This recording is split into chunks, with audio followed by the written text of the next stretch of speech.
Hello friends, welcome to NS classes. My name is Nitu. आज की video में हम बात करेंगे डीएसएसबी टीजीटी कंप्यूटर साइंस के बारे में। आप सभी को पता है कि आज 2 शिफ्ट में आपका एग्ज़ाम था। बाकी की 3 शिफ्ट में आपका एग्ज़ाम जो है वो 7 तारीख को होगा, यानी कि 7 अगस्त को होगा।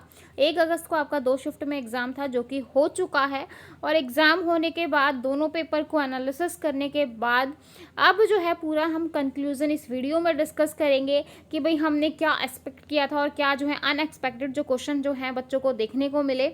वही सारी चीज़ें आज हम डिस्कस करने वाले हैं कि भाई कौन कौन से ऐसे सब्जेक्ट हैं जो बिल्कुल ही ऐसे यहाँ से आए हैं कि बच्चों के सिर के ऊपर से चला गया सब कुछ, और सबको यही लग रहा है कि पेपर ऐसे क्या आ गया है ना। क्योंकि पीजीटी का पेपर बहुत ही इजी था, सब्जेक्ट ओरिएंटेड था, जैसा जो है नॉर्मल सब्जेक्ट जो दे रखे थे वही सब्जेक्ट्स में से आया था। लेकिन जो टीजीटी का पेपर है वो थोड़ा जो है आपका आउट ऑफ, आप बोल सकते हो कि भाई अलग अलग सब्जेक्ट, अलग अलग टॉपिक से जो आपसे क्वेश्चन पूछे गए। अब सबसे पहले बात कर लेते हैं कौन कौन से एक्सपेक्टेड जो सब्जेक्ट थे आपके कि भाई यहाँ से तो आएगा ही आएगा। अब वहाँ से क्वेश्चन देखने को ही नहीं मिला।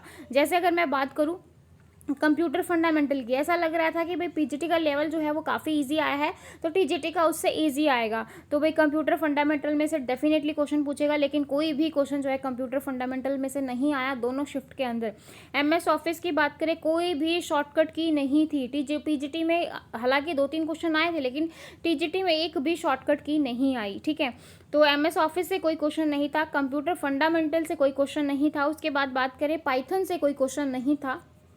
ठीक है, यूनिक्स और लाइनेक्स से कोई क्वेश्चन नहीं था, जो हमें लग रहा था कि यूनिक्स और लाइनेक्स की जो कमांड है वो पूछ ली जाएंगी। तो ना यूनिक्स लाइनेक्स आया, ना आपका पाइथन आया, ना ही आपका कंप्यूटर फंडामेंटल आया, ना ही आपका एमएस ऑफिस जो है आया। ठीक है, उसके बाद बात करें कोई हिस्ट्री में से कोई क्वेश्चन नहीं आया कि भाई कौन सा कहाँ से क्या डेवलप हुआ था, कोई हिस्ट्री में से क्वेश्चन नहीं आया। अब ऐसे कौन से सब्जेक्ट आ गए कि बच्चों के सिर के ऊपर से सारी चीज़ें चली गई, वो अब हम डिस्कस करेंगे। ठीक है, ये तो वो टॉपिक थे जो हमें लग रहा था कि आएंगे लेकिन नहीं आए।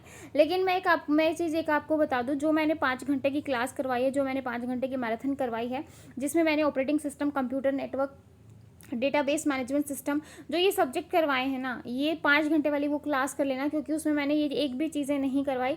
तो वो 5 घंटे की क्लास आप लोगों के लिए काफ़ी इंपॉर्टेंट है, क्योंकि अगर आप उसको लास्ट टाइम 2-3 बार रिवाइज कर लेते हो तो ओएस में से तो क्वेश्चन आएगा, डेफिनेटली आएंगे, और ईजी क्वेश्चन आ रहे हैं। ठीक है, कंप्यूटर नेटवर्क में से क्वेश्चन आएंगे जो कि ईजी आ रहे हैं, जितना मैंने करवाया वहाँ से आपको डेफिनेटली क्वेश्चन देखने को मिलेगा। ठीक है, उसके बाद मैं बात करूँ जो आपका डीबीएमएस से ज़्यादा क्वेश्चन नहीं आ रहे हैं भाई, डीबीएमएस से ज़्यादा नहीं आ रहे हैं, लेकिन जो नॉर्मल आ रहे हैं वो भी ईजी हैं। ठीक है, तो वहाँ से जो है आप कर सकते हो। सॉफ्टवेयर इंजीनियरिंग में से क्वेश्चन आ रहे हैं। अब अनएक्सपेक्टेड सब्जेक्ट हम देखते हैं कि कहाँ कहाँ से क्वेश्चन आ रहे हैं।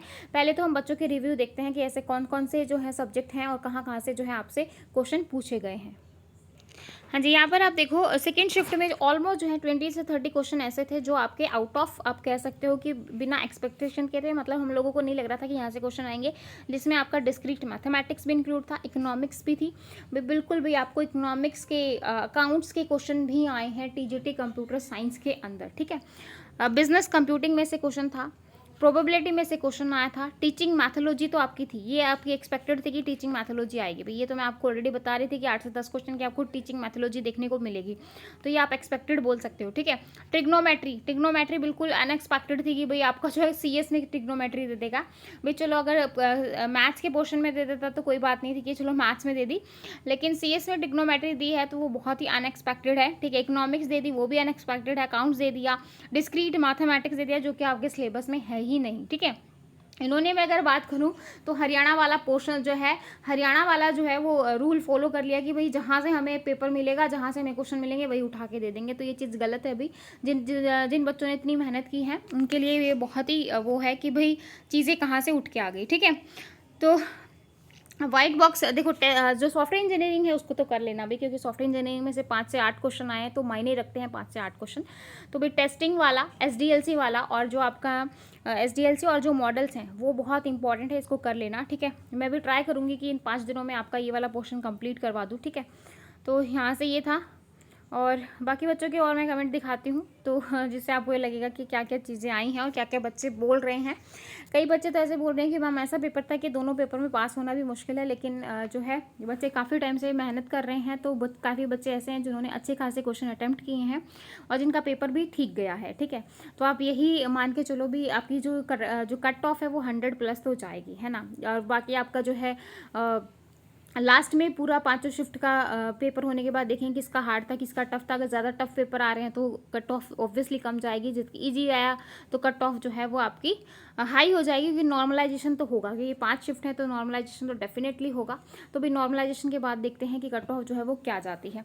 अभी ओवरऑल यही है कि भाई 20 से 30 क्वेश्चन ऐसे हैं जो आपके बिना सोचे समझे हैं, और कई सब्जेक्ट ऐसे हैं जो आपके आए ही नहीं हैं, जो आपने इतनी मेहनत से जिनके ऊपर आपने काम किया था। ठीक है, अब देखो बच्चों के कमेंट तो ऐसे हैं कि बच्चे बोल रहे हैं कि पेपर बहुत ही हार्ड था पीजीटी के अकॉर्डिंग।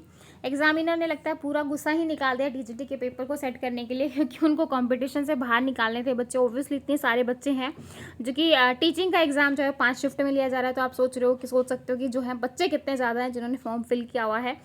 तो भाई डेफिनेटली एग्जामिनर पेपर तो टफ सेट करेगा ही, ताकि जो है वो जो बच्चे हैं वो कुछ बाहर जाएँ कुछ इस तरीके से। ठीक है, तो और पेपर जो है टाइम कंज्यूमिंग डेफिनेटली है, क्योंकि भाई मैथ और रीजनिंग ऐसे सब्जेक्ट हैं, अगर जिन बच्चों ने एसएससी की तैयारी की हुई है उन लोगों के लिए तो है इज अच्छा। ठीक है, जिन लोगों ने पहले कभी टच ही नहीं किया हुआ उन लोगों के लिए तो मुश्किल है, और इतने टाइम में उसको अटेम्प्ट करना सबसे बड़ी बात है। ठीक है, तभी मैं बार बार कह रही थी कि भाई पेपर 1 को इतना ही टाइम देना, ज़्यादा टाइम मत देना, ताकि आप अपने पेपर को अटेम्प्ट कर सको। ऊपर से आपका जो सीएस वाला पोर्शन था वो भी टाइम कंज्यूमिंग था।